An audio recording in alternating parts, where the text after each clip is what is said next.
I tried to get a list of all of the dispensaries that existed a year ago and all the ones that were closed. The list that was on Weed Maps was not complete. I had to add a couple, and I posted the list that I had, but I didn't get feedback on some others that were there. So I counted 24 a year ago, and I count 16 now. Now, whether there's some others that need to be added, we could update this. I think we were at 26. So I might be missing a couple, in which case the data is still online. I can just redo this. Let's read it. I mean, we have enough people in this room. Yeah, let's read that. Let's go through this list and see if anything from a year ago. That's what we're going to focus on now. It sounds like we're missing two on the top. This particular list does not include the dispensaries. I can pull it up on my computer as well. It has the actual dispensaries as well. Okay. Is this just the district one? This is just the summary. Okay. Basically, so it's a spreadsheet, and I did like several different sheets, and the last sheet is the one that was meant to kind of be to display. Okay. That we can print and give to the city or whatever.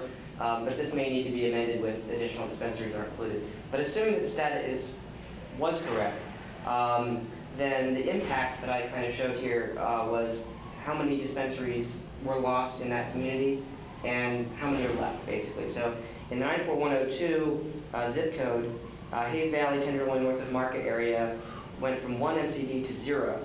So people living in those neighborhoods have 0 MCDs. I consider that the highest impact for that reason. 94109, Nom Hill and Russian Hill went from 3 MCDs to 1. So that's a substantial, like, you had 3 choices, now you got 1 choice. And it may not be something that serves a particular patient. 94110, which is Mission and Vernal Heights, went from 3 MCDs to 2. And also 94117, Haight Ashbury and Cole Valley, went from 3 MCDs to 2. And 94103, south of Market Soma, went from 9 MCDs to 6. So I consider that the least impact because there's still 6 there, even though a third of them are gone. It's still a substantial impact. So then I also broke this down by district, and it's not quite as terrible because the districts are larger than the zip codes. So none of them are 0 now, or that had dispensaries. D8 and D9 both went from 4 MCDs to 2, however, so they're half as many. And D5 went from 3 to 2, and District 10 went from 10 MCDs to 7. District 10 is one of the most needy districts. So again, this may need to be updated a little bit. If there's like 1 or 2 that need to be added, then I'll update this. But that's what I had from the data I was able to gather. Excellent. I think that, just reflecting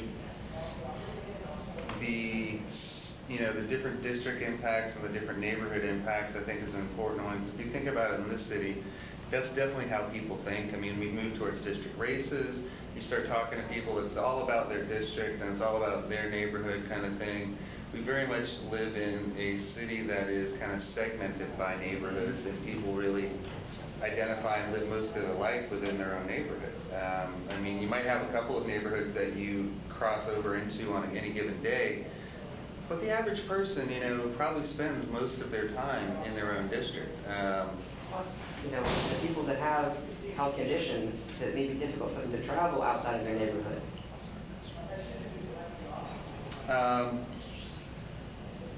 Anything else in terms of information that people were able to gather recently since our last meeting? Me and Vera worked on the patient services paragraph. I saw that. I added that to it. I think that that's going to be one of those things that is a little bit further down towards the hammering out the actual text of it all. Is going to be important. I think I'm trying to still focus a little bit on the information gathering, because without that information, it's hard to plug it into and generate it. I would really like to do this, is give about 1 more week on information gathering, not a month to our next meeting, but 1 more week on information gathering, and go from there. If it's only 50% of the information, well, we might be writing on 50% of the information, but it's better than nothing. So I would really like to have the information filtered back to me by next Friday. And what I can then do is try to turn around a draft based on that information, the next week. That way, we're at least moving this forward. we get additional info, we can plug it in. But I'd rather try to formally wrap up the information gathering by next Friday and do about it that way. I will take a look at your list. I noticed that I think Shona emailed She you. mentioned one, and I added another one that I remember. So that might, But there's I think still probably two more, I guess. 'Cause 26 is the number that sticks in the back of my And there's head. got to be two more that I just Well, didn't. there was all the Chronicle articles and the Guardian articles that mentioned 26 initially in November of last year. Unfortunately, sometimes access was included in the numbers, but it shouldn't be. But in one article in the East Bay Express it was, and it was really strange. But relief, I think, was to add that. And the other one that I added was the hemp centers. That wasn't on my original list. Yeah, and those. But That's that still comes to 24. 24. That comes to 24. That's where I'm at I'll now. look at that again. So I'll give you guys the list again, and if you want to let me know, just add, because the spreadsheet is just easy now. Yeah. I can add more entries to it and just recalculate. It's not a big deal. I wanted to, because I didn't have any homework. Okay. Missing for 2 meetings. And this is something I really want to help with, because I have a lot of just kind of background in writing these types of reports. I would like to do some mapping, if possible, when we get closer to the end. I think maps will really help kind of show how districts have lost, how districts, then you can kind of put that in correlation with an income map of the city and kind of have them together so you can see how in low-income areas there might have been a greater loss in comparison to other neighborhoods, because you want to, when you talk about the districts that have lost maybe 4 or a third. None of the districts lost that much. Well, one lost a third. One district lost a third, right? The district. Or one neighborhood lost a third. Districts are A neighborhood different lost a third, because excuse me. 6 comprises so much. Right. But if you really look at the Tenderloin, there's nothing there anymore. There's not sanctuary, there's not. Right. Nothing. So if you look at that, and then if you correlate that with income. That's I did a report a year ago for school, and it was basically looking at the south of the market or mid-market redevelopment area, and it correlated the amount of social services in that area that were just basic. I just looked at 5.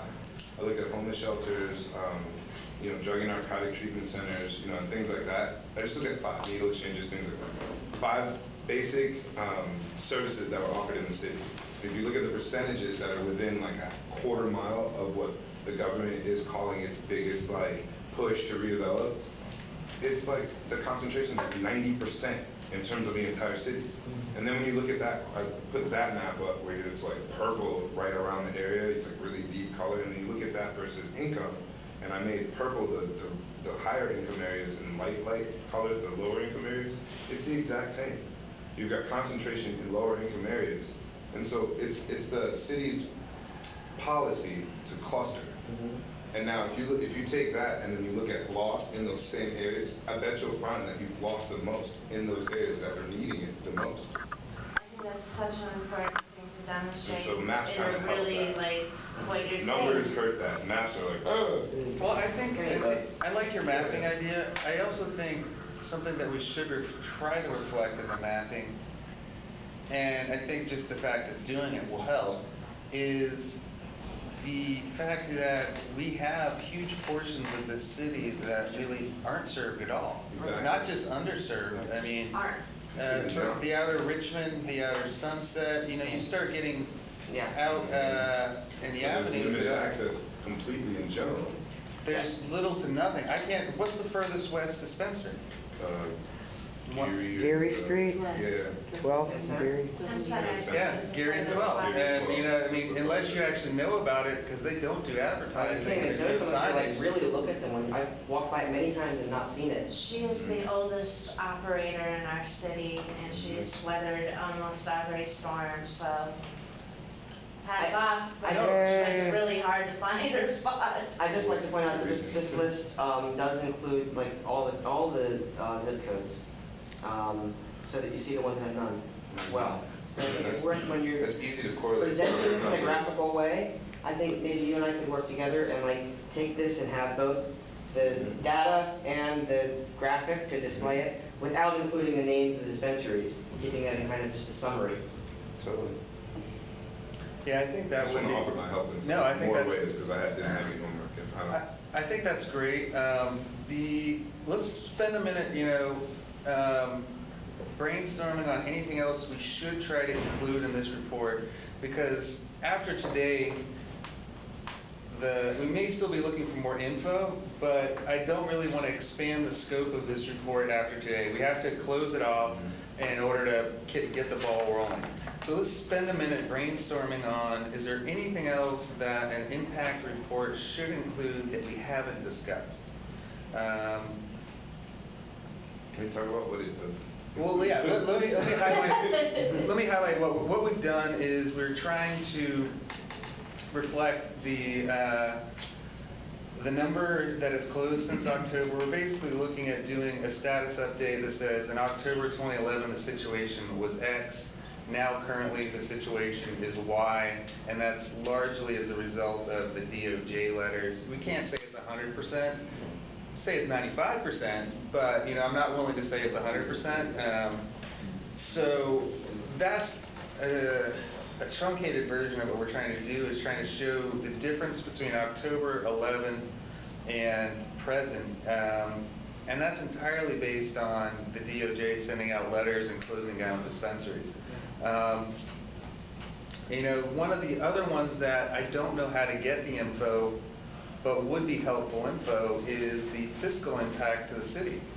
The BOE collects, Board of Equalization collects money from every dispenser on a quarterly basis, and that money goes to both the state and local coffers. So it's a double-edged sword. I don't know that we want to go that route, because maybe the public, and having that discussion in public is a whole other thing, but there's a huge financial loss to the city by the moving of the dispensary. Not for San Francisco alone, but it is millions in San Francisco that's been contributed to the general fund of the city. So I think that is something important, and we have two routes at that. We can go for Betty E, and we can also cite the figures and footnote it as a David Downs quote.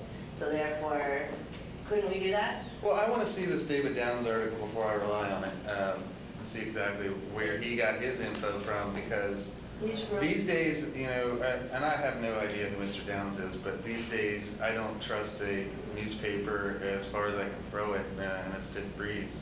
I mean, No kidding. It doesn't take much to put pen to paper and not have a reliable source. Well, to give you an idea, he's a really good investigative reporter that's on our side. He basically used the figures to say what, and he's usually very collegiate and academic, but when the folks on Mission Street, the business association, basically said a lot of bigoted things, he wrote an article basically telling them to move back to Utah. So, Wow.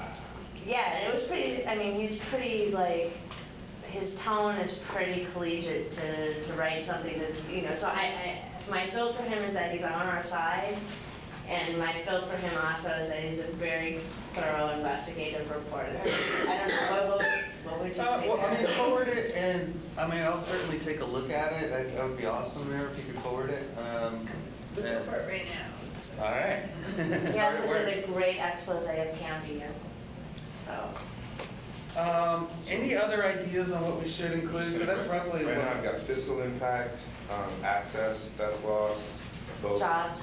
and then loss of jobs. And that access includes, all income levels. That's just what we set, 215 is for, to provide access. How much access? It's membership loss, like how many people lost membership is how I look at it. And then I think, if people are willing to say, hey, I also supported the compassion list of, 100, 200 folks each month, then they're willing to say that. But I think and some people might not even be willing to say. Even know that.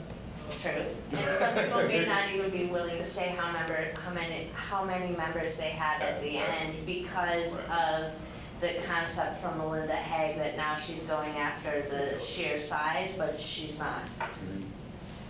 Plus, there's a lot of confidentiality issues with what you release. I deal with that every day with people coming in and not wanting to even sign in because my name's on the list. So, yeah, that's a little harder. Yeah, I mean, and just so everybody knows, in your conversations with dispensaries or former dispensaries, emphasize that, generic info is still good info for us. Right. And That's the one. I'll send just you a forward link it to me. it. Yeah, that'd be awesome. We're just trying to provide an overview. Yeah, we're providing an overview, and not only that, but that, whatever info you give us is also going to be buried in the info given to us by other dispensaries. So if you say you formerly had 10,000 members, that's just going to be added to another number to generate, the 100,000 or whatever. It's not going to say Market Street had 10,000. Right, and it's not gonna say Bed-Stuy had 20,000, Are we only looking at closed dispensaries? In We're terms only of looking at the asking impact people, to open dispensaries? Now, that's an interesting perspective, but I don't know if we wanna really do that. I don't know. I mean, yeah, there's a huge impact, Yeah, I mean, someone who obviously. is open still, it's a huge impact. I think the question, is definitely a valid question. I think I would rather focus, though, on the direct impact as opposed to what I would call the collateral impact. The direct impact from the DOJ is close down that location. The collateral impact of that location closing is they go to a subsequent dispensary. I'd rather focus our energy on the first impact than, the waves that come out from it. Even though I think you bring up a very good point, because realistically some of the dispensaries have had to expand services, have had to either hire more personnel, do other things that they previously weren't doing, perhaps even reduce collateral services so they can actually deal with the increased traffic. I have heard that complaint, from a couple of us that we've gotten so busy it makes us harder to do our other services. So you've added to the services lost now, even more so. But no, I completely agree with you. If we start looking too far outward, we might miss. Yeah. We're trying to struggle to get info, miss the core. Yeah, so I want to focus on the splash as opposed to the rest of the ripples that came out. And anything else along those lines would definitely be welcome. I mean, one of the things, that was highlighted when you on some of the info you guys forwarded is the loss of social spaces. And I think increasingly that may be also something we want to highlight is who still offers any kind of on-site medication. Or I don't know, I'm not a regular at all of the local dispensaries, but I know some of the primary ones that formerly offered it are no longer. Green Door still offers it, but you have to go into their other facility. They have an upstairs facility that you go into. So in a way, it's a private club because you have to make a purchase in order to go into. You have to make a purchase to do it. It used to be you have to purchase something up to $40. They started off at 75. Yeah, because just in terms of access, Vapor Room was one of the regulars, and then HopeNet. Yeah, those were the two primaries. And then in terms of smoking on site, you can only really smoke on site if you were grandfathered in. Exactly. None of the new dispensaries could actually smoke on site. You had to be a pre-2005 dispensary in order to even have to allow it. Small. So we may actually have no further places that you can actually smoke technically on site. You have Relief, Bernal Heights, Without purchase. Without purchase, which is very nice. Safe place for those who don't have a safe place. I forgot something in the federal updates, or the national, I would call it, updates that might weigh in with this discussion, and I just posted it on my Facebook page. The entire state of Maine has now outlawed medical cannabis use in Section 8 housing. What? So More that people can't have means, cannabis. Looks like well, I'm not moving to Maine. poor people, it's elderly Yeah. people that get Section 8 housing, it's veterans. Outlawed? The state of Maine. Oh. I put it I get on a Facebook. rent discount for all my receipts. I get like a $75 Anybody that rent gets discount. any federal subsidy in the state of There you Maine go. That's can so now ridiculous. officially lose their housing for smoking cannabis inside their residence. Why should Maine be discriminating against people receiving federal benefits anyhow? I mean, that's ridiculous. Because they moved ahead a little bit and got slapped back really hard. At first they moved ahead of us and then they got slapped. So, I mean, that is a factor in what's going on, and it also came up in our annual report where we recommended vapor-safe spaces and more community space. So we echo that concern already in our prior annual report and make a recommendation. I saw your hand, Fanny. I was gonna say that it might be too, is because that's federal property. It Well, is. yes, that's why. That's how they have jurisdiction to That's say exactly that right. these folks will now lose They can their take it. housing. Yeah. Like, you could Otherwise have they lived can't. there for 20 years, and your neighbor might want your apartment, and now they can go Rat and you say out. to building management, hey, I can't stand the fact that that person's medicating in their house. Oh, really, are they? House. Boom, In gone. their house. Yes. I don't see why you're surprised. I mean, Oh, I'm not. already getting food stamps in Florida. What was that? You know, you have to get drug tested to get food stamps in Florida. Wow.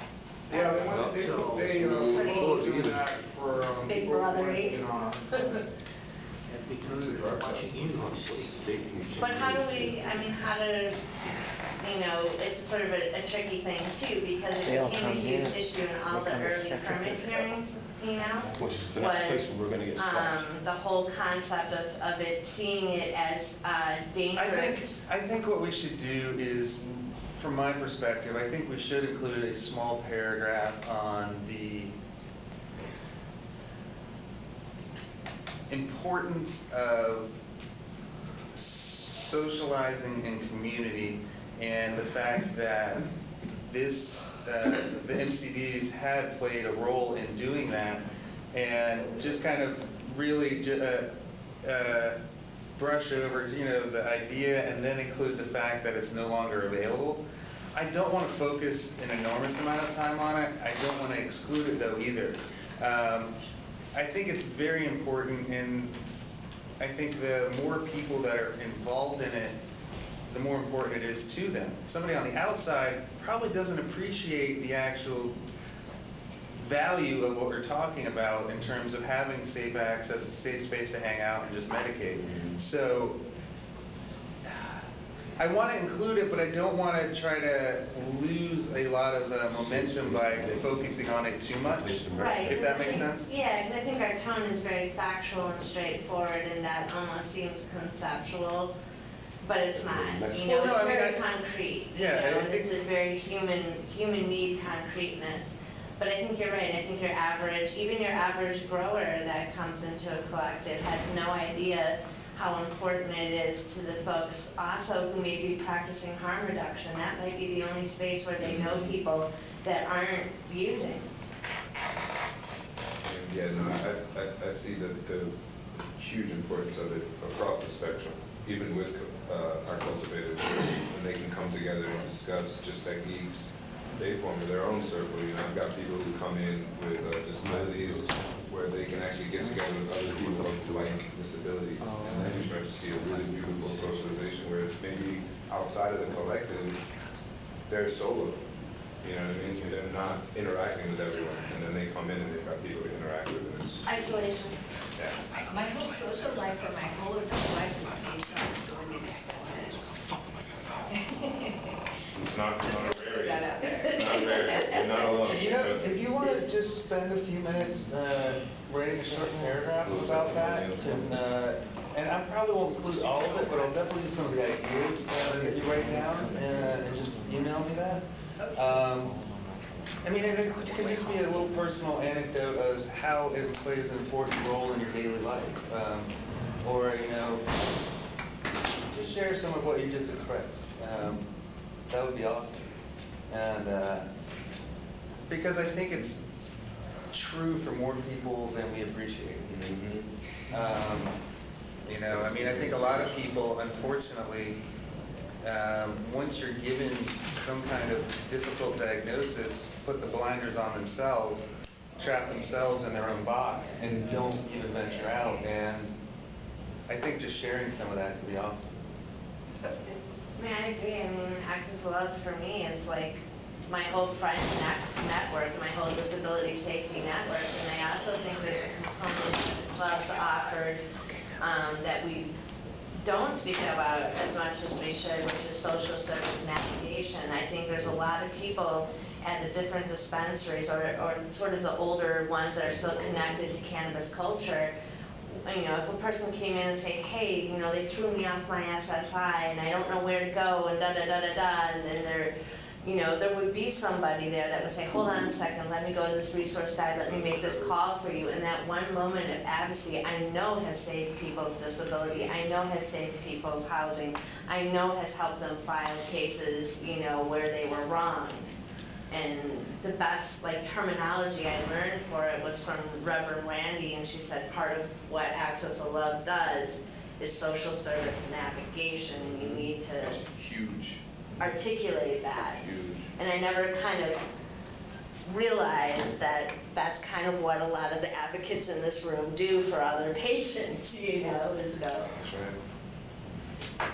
Okay. I think we've gotten some really good ideas, and I don't know if there's anybody else who want to go around the room one more time and kind of before we wrap up, anything that we haven't discussed that should be included in the annual report and that you know, hasn't been brought up yet. Let's start here. You know, and you don't have to say anything, but I'm just kind of generically start over here with Penny and move my way down. Okay.